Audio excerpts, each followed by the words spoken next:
राधे राधे, हरे कृष्णा। कैसे हो आप सभी लोग? आशा करती हूँ आप सभी परम मंगल में होगे, स्वस्थ होगे, अच्छे होगे। सबसे पहले आप सभी को आंवला एकादशी की अनंत और अनंत शुभकामनाएं।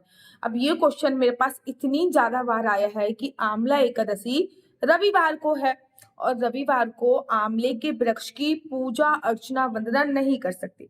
आंवला एकादशी जो है वो स्टार्ट हो रही है 9 तारीख की रात्रि से प्रारंभ हो रही है और 10 तारीख को उदय तिथि के अनुसार आंवला एकादशी बनाई जाएगी।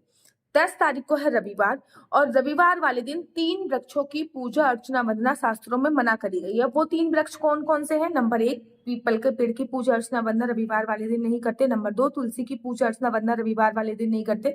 नंबर 3 और मोस्ट इंपॉर्टेंट है कि आंवले के वृक्ष की पूजा अर्चना वंदना रविवार वाले दिन नहीं करते। लेकिन हम सब जानते हैं कि आंवला नवमी, जिसको अक्षय नवमी भी बोलते हैं, जब अक्षय शब्द किसी के साथ जुड़ जाता है ना, तो ये बहुत अजर अमर हो जाता है। इसमें जो पुण्य मिलता है ना, वो ना क्षयति इति अक्षय, कभी खत्म नहीं होने वाला जो पुण्य की प्राप्ति हो रही है। तो इस इंपॉर्टेंट तिथि को हम कैसे जाने? अक्षय तिथि पर पड़ गया है रविवार, जिसको आंवला नवमी भी बोलते हैं। आंवला नवमी पे रविवार पड़ना मतलब ये समझ लीजिए कि अब बड़ी कंफ्यूजन है कि दीदी पूजा कैसे करें, क्योंकि रविवार वाले दिन 3 वृक्ष की पूजा नहीं होती है।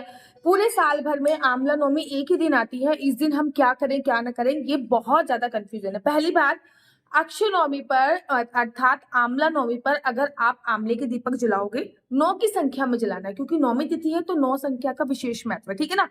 तो आप आंवले के 2 ऑप्शन मैं आपको बताऊंगी, दोनों में से आप कोई भी ऑप्शन डिसाइड कर सकते हो। पहला ऑप्शन तो ये है कि आप एक दिन पहले ही अक्षय नवमी बना लीजिए। जैसे कि रविवार वाले दिन अक्षय नवमी पड़ रही है तो आप शनिवार वाले दिन अक्षय नवमी बना लीजिए। शनिवार वाले दिन आंवले के वृक्ष की पूजा अर्चना वंदना आप लोग विशेष विधि विधान से कर लीजिए। कुछ चीजें आप शनिवार को कर लीजिए, जैसे कि आंवले के पेड़ से आलिंगन करना, अर्थात आंवले के पेड़ को गले लगाने की बहुत बड़ी महिमा होती है। आंवले के पेड़ की परिक्रमा करना, आंवले के पेड़ की परिक्रमा करने की बड़ा विशेष महत्व है। आंवले के पेड़ पे जल सींचना, आंवले के पेड़ पे जल सींचने का विशेष महत्व होता है। आंवले के ये सब चीजें, क्योंकि इसमें आपको आंवले का पेड़ स्पर्श करना पड़ेगा। जब आप आंवले का पेड़ रविवार वाले दिन स्पर्श ही नहीं कर सकते तो फिर आप आंवले के पेड़ की पूजा अर्चना वंदना कैसे करोगे? तो ये कुछ चीजें हैं जो आप 9 तारीख को भी कर सकते हैं, जिस दिन गोपाष्टमी है उस दिन आप आंवले के पेड़ की पूजा अर्चना वंदना कर लीजिए, क्योंकि शनिवार वाले दिन आप ये कर सकते हो। नहीं तो दूसरा ऑप्शन ये है कि आंवले के पेड़ को बिना स्पर्श किए उनकी पूजा अर्चना वंदना करना। जैसे कि आप आंवले के पेड़ के पास जाइए, चौक फूल लीजिए, जल प्रवाहित कर लीजिए और कलावे के रूप में वस्त्र उनको समर्पित कर दीजिए। तिलक वगैरह इत्यादि नहीं लगाना है। आंवले का दीपक दान करके आंवले की कथा वहीं पे नीचे बैठ के पढ़ के वापस आ जाइए। आंवला नवमी पे ना कुछ चीजों का विशेष ध्यान देना होता है, जैसे कि उस दिन आंवला खाने का विशेष महत्व होता है। क्या पता आपके इधर ना खाते हो, लेकिन मथुरा वृंदावन में बहुत बहुत विशेष महत्व होता है। आंवला नवमी पे आंवले के पेड़ की पत्ती खाना, एक पत्ती खाना, और साथ ही के साथ आंवला खाना। आंवला आप किसी भी फॉर्म में खा सकते हो, मुरब्बा खा सकते हो, आंवले का अचार खा सकते हो, या फिर आंवले की कोई चटनी वगैरह बनाकर भी आप लोग आंवला किसी भी फॉर्म में खा सकते हो। तो आंवला खाने का बहुत विशेष महत्व होता है आंवला नवमी पे। तो आंवला अगर आपके यहाँ पे खाया जाता हो तो आप आंवला नवमी वाले दिन आंवले का सेवन जरूर करें। अगर आपके यहाँ पे आंवला नवमी वाले दिन नहीं खाया जाता तो आप 11 तारीख को भी आंवले का सेवन कर सकते हैं। अब आंवले के जो दीपक आपको जलाने हैं, वो आंवले के दीपक आपको आंवला नवमी वाले दिन ही जलाने, क्योंकि उसमें आपको पेड़ का कोई काम ही नहीं है, ठीक है ना। ना आपको पेड़ के पास जाना है, ना आपको पेड़ को जल चढ़ाना, उसमें तो केवल और केवल आपको दीप प्रज्वलित करने हैं। तो आंवले के 9 दीपक लीजिए, आंवले के 9 दीपक बना लीजिए। आंवला लेके आइए, उसको थोड़ा सा खोद के उसमें गड्ढा कर लीजिए। फॉर एग्जाम्पल पड़ा हुआ है, ये एक आंवला है। अब मैंने यहाँ से गड्ढा खोदना चालू किया और इसको मैं खोद के चक्कू से खोद के यहाँ पे गड्ढा हो जाएगा। उसमें आपको घी डालना है। आंवले के जो दीपक जलाए जाते हैं ना, बहुत कम जगह तेल के जलाए जाते हैं, मैक्सिमम आंवले के जो दीपक जलाए जाते हैं वो घी के ही जलाए जाते हैं, क्योंकि घी के दीपक की बहुत पुण्य की प्राप्ति होती है। अगर घी का असली ना हो तो आप तिल के तेल का उपयोग कर सकते हैं।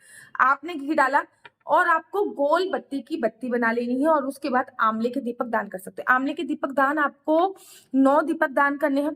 कहाँ कहाँ पे करने हैं वो भी बताती हूँ। 2 दीपक घर के मुख्य द्वार पे दान करना है, 1 दीपक अपने घर के बीच में आंगन में दान करना है। अपने घर के आंगन में दान करना है 3 दीपक हो गए, 1 दीपक अपने घर के मंदिर में दान करना है 4 दीपक हो गए, 1 दीपक आकाश दीप दान करना है 5 दीपक हो गए, 1 दीपक अपनी रसोई घर में दान करना है 6 दीपक हो गए, 1 दीपक आपको अपने जितने भी कमरे हैं उन जगहों पे दान कर देना है। और अगर तब भी कमरों के बाद भी अगर आपके दीपक बच जाते हैं तो 1 दीपक आप भगवान श्री हरि विष्णु के नाम पे किसी भी देवालय में जाकर या फिर शिव जी के नाम का किसी भी शिवालय में जाकर आप दान करके आ सकते हैं। तो आंवला नवमी वाले दिन ये नहीं कि आंवले को स्पर्श नहीं कर पाएंगे, आंवला नवमी वाले दिन आंवला नहीं खा पाएंगे, रविवार है तो आंवले के दीपक नहीं जला पाएंगे, रविवार है तो आंवले के वृक्ष की पूजा अर्चना वंदना करने में थोड़ी प्रॉब्लम आ सकती है, वो आप शनिवार वाले दिन एक दिन पहले कर लीजिए।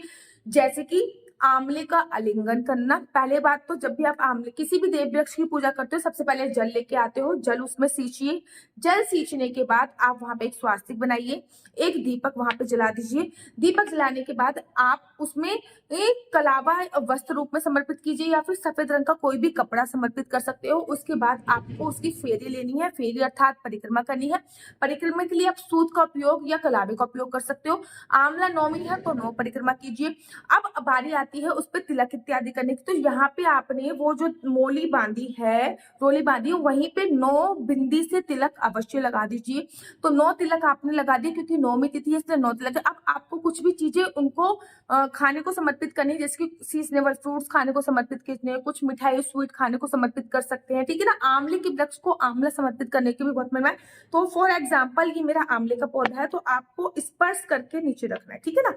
ये मैंने फ्रूट्स स्पर्श कर दिए, फ्रूट समर्पित, ये फलम समर्पयामी और नीचे कर दिए, समर्पित हो गए। अब मेरे को फल समर्पित करने हैं, फलम समर्पयामी, मिष्ठान समर्पयामी, ठीक है ना, भोग समर्पयामी। इसको स्पर्श आंवले के पेड़ से स्पर्श करते नीचे। अब आप अपने घर से खाना बना के लेके जाइए और ये जो भी काम बता रही हूँ ना ये आपको शनिवार वाले दिन करना है, एक दिन पहले, क्योंकि भगवान श्री हरि विष्णु स्वयं जानते हैं कि भैया आंवला रविवार को दिन हमारी पूजा अर्चना वंदना रविवार वाले दिन नहीं हो सकती है आंवले के वृक्ष की, तो वो शनिवार वाले दिन ही भगवान को सब पता है। तो आप शनिवार वाले दिन ही ये सब पूजिए, बहुत सर्वोत्तम होता है। कहते हैं कि आंवले के वृक्ष के नीचे खाना खाने से पहली बात तो पहले के जमाने में ना आंवले के वृक्ष के नीचे चूल्हा बनाया जाता था, फिर वहां पे खाना पकाया जाता था। कहते हैं कि आंवले के वृक्ष पर आंवला नवमी वाले दिन माता लक्ष्मी भगवान विष्णु के साथ आके विराजमान होती है और त्रिदेवों के साथ त्रिदेव भी आके विराजमान होते हैं। उसके नीचे खाना बनाने से आयु दीर्घ होती है। लेकिन अब वो जमाने तो चले गए जब बैठ के खाना बनाते थे। अब जमाने ये है कि अब क्या होता है कि अब खाना घर से बना के लेके जाते हैं, पूड़ी बना के लेके जाइए, कद्दू की सब्जी बना के लेके जाइए। हमारी यूपी में मठा के आलू बना के लेके जाते हैं। कौन कौन यूपी में है कमेंट्स कीजिए, मठा के आलू किस किस के घर पे बनते हैं। मठा के आलू बना के लेके जाइए, वहां पे एक कालीन बिछाइए, किसी पार्क में जाइए कालीन में, और आंवले का वृक्ष तो उसके नीचे बैठकर सबसे पहले थोड़ा सा भोग आंवले के पेड़ को समर्पित कर दीजिए। वो जो भोग आपने आंवले के पेड़ को समर्पित करा है वो आप गैया को वो खिला सकते हैं, ठीक है ना। उसके बाद आंवले के वृक्ष के नीचे बैठ के खाना इत्यादि जरूर और जरूर खाइए। आंवले के वृक्ष के नीचे इस दिन खाना खाने की बहुत बड़ी शास्त्रों में महिमा है, लेकिन याद रखिए दिन रविवार का नहीं होना चाहिए। ये काम जो मैं बता रही हूँ ये शनिवार वाले दिन करना। अगर आप रविवार वाले दिन पूजा अर्चना वंदना कर रहे हो तो सिंपली आप जाइए, जल चढ़ाइए, बिना स्पर्श करे कलावा तोड़ के वस्त्र समर्पित कर दीजिए, लेकिन टच नहीं करना है, ठीक है। एक स्वास्तिक बनाइए और स्वास्तिक के पास एक दीपक जला दीजिए और हाथ में थोड़े से अक्षत लेके या काले तिल लेके आंवला नवमी की कथा सुन लीजिए और आंवले के पेड़ को प्रणाम करके दूर से ही आ जाइए। अगर रविवार वाले दिन कर रहे हो तो आप इतना करिए, नहीं तो आप एक दिन पहले पूजा अर्चना वंदना कर सकते हो। आंवले का सेवन इस दिन कर सकते हैं, कोई भी मनाही नहीं है। आंवले की दीपदान आंवला नवमी वाले दिन रविवार वाले दिन कर सकते हैं, कोई भी मनाही नहीं है। आंवले का पेड़ इस दिन अपने घर पे लेके आ सकते हैं, लेकिन बिना स्पर्श करे, कोई भी मनाही नहीं। आंवले का पेड़ लाने का मतलब क्या होता है, आपको आंवले का पेड़ स्पर्श नहीं करना है। आंवले का पेड़ लेके आने का मतलब होता है साक्षात श्री हरि विष्णु के साथ साथ माता लक्ष्मी को अपने घर पर लेके आना। आंवला नवमी पे आंवले पेड़ लाने की महिमा इतनी बताई गई है। तो रविवार वाले दिन आंवले नवमी की पूजा कैसे करें ये डाउट मैंने आपका क्लियर कर दिया है। मेरा नंबर है 4 बार 9 20 25 65। दोबारा से बताती हूँ, 4 बार 9 20 25 65। आपका बच्चा जॉब करेगा या बिजनेस करेगा, बिजनेस करेगा तो किस क्षेत्र में बिजनेस करेगा, जॉब करेगा तो किस फील्ड में जॉब करेगा, आपके बच्चे की शादी का योग कब बन रहा है, संतान प्राप्ति का योग कब बन रहा है, आपके बच्चे का लकी नंबर लकी कलर क्या सरकारी नौकरी का योग है, क्या विदेश जाने का योग है, क्या आपका बच्चा मांगलिक तो नहीं है। ये सभी जानकारी, पढ़ाई का योग कितना करना है, कौन सी पढ़ाई करे जिसमें वो अपने फ्यूचर में सफल हो पाए, सरकारी नौकरी का योग कितना है, बाहर जाने का योग कितना है, ये सभी जानकारी मैं आपको कुंडली के माध्यम से प्रोवाइड कराती हूँ। लेकिन याद रखिए, कुंडली देखना बिल्कुल भी फ्री नहीं है, कुंडली देखने के थोड़े से चार्जेस हैं और इस नंबर पे प्लीज मुझसे कोई भी क्वेश्चन पूछने के लिए फोन मत कीजिएगा। अगर आप चाहते हो कि मैं इसमें भी डिटेल में वीडियो बनाऊं कि देवउठनी एकादशी पे कैसे पूजा करनी है, तो आप मुझे कमेंट्स कीजिए, मैं इस पे भी डिटेल में वीडियो बनाऊंगी।